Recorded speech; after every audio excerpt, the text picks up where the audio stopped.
YouTube, it's your boy Rio with Overhaul Truck Channel, back once again with another great video. And with no further ado, we're going to get right into it.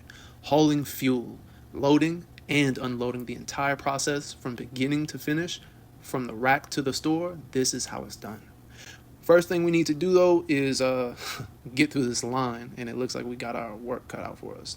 Definitely not as bad as other days though. But anyways, first thing we want to do before we even get inside the rack is perform a knock test and make sure that our trailer is empty. Of course, this is to be done before we even leave the yard, but nothing wrong with double checking.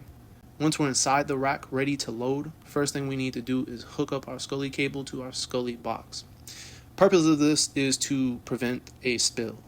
The dome lids have probes on the other side of them that face the inside of the trailer.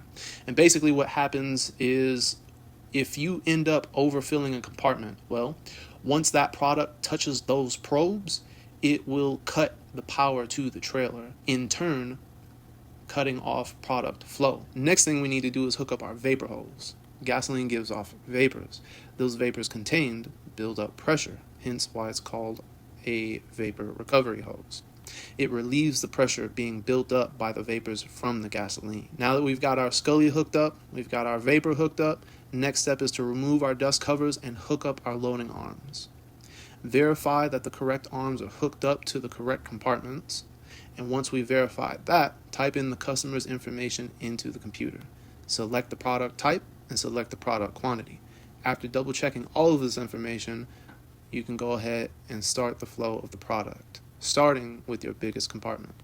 Usually takes about, I'll say 10 to 15 minutes to load. Once loading is complete, go ahead and end the load on the computer so that your bill of lading can be sent to the bill of lading room. Head to the bill of lading room and collect your BOL. Unhook everything in reverse order, starting with the arms, ending with the Scully cable.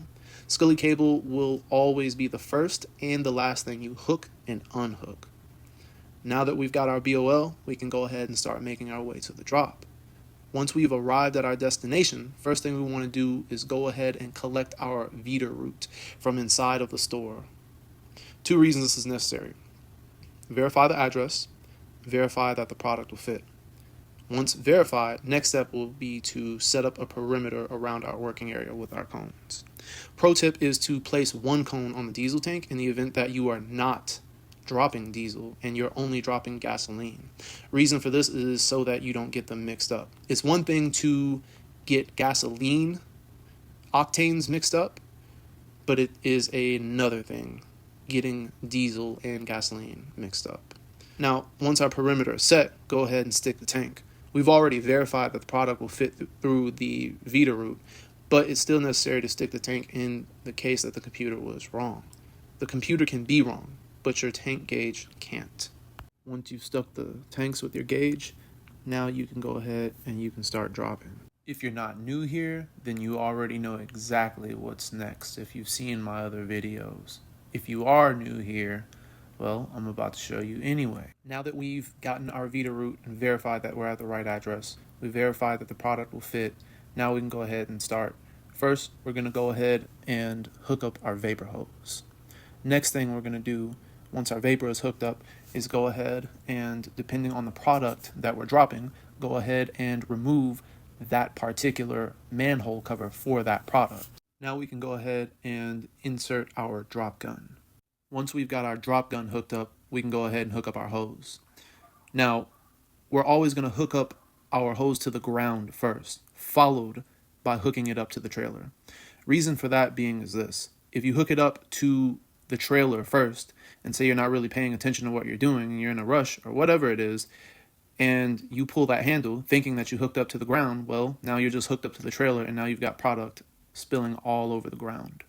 Now you've got a big problem. Now that we've got our hose hooked up, we're going to double check one more time, make sure that we've got the right product paired up with the right tank. Once we've verified that that's the case, next thing to do is to pull the handle, open our belly valve, and let the product go. The trailer is gravity bled, meaning there's no air pressure that's pushing this product off. It is simply being offloaded by gravity. Once flow starts, all we have to do is wait for it to finish, and this is what that looks like. You'll let it keep flowing for just a little bit longer until it eventually looks like this. Once it's just barely coming out anymore, you will close the valve and move on to the next compartment.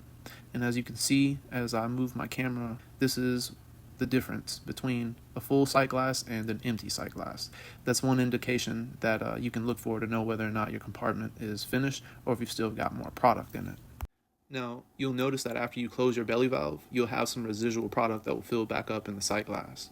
If that's the case, no big deal. Just bucket it off, or you can use the hose after it finishes its current compartment to move it back to that compartment and drain the rest of it off. Repeat this process for all the following compartments and do it until the trailer is completely empty. When your trailer is completely empty, be sure to walk your hose to get any residual fuel out of it. Once it's empty, perform one last knock test to confirm. Once you've confirmed that all compartments are fully drained, go turn in your paperwork to the store and it's on to the next one. I want to thank everyone for tuning in again and for the support that I've gotten since I started this channel. Y'all have been great. As always, like this video, anything I have to say, questions, suggestions, or whatever it is, man, put it in the comments and I'll catch y'all in the next one. I'm out.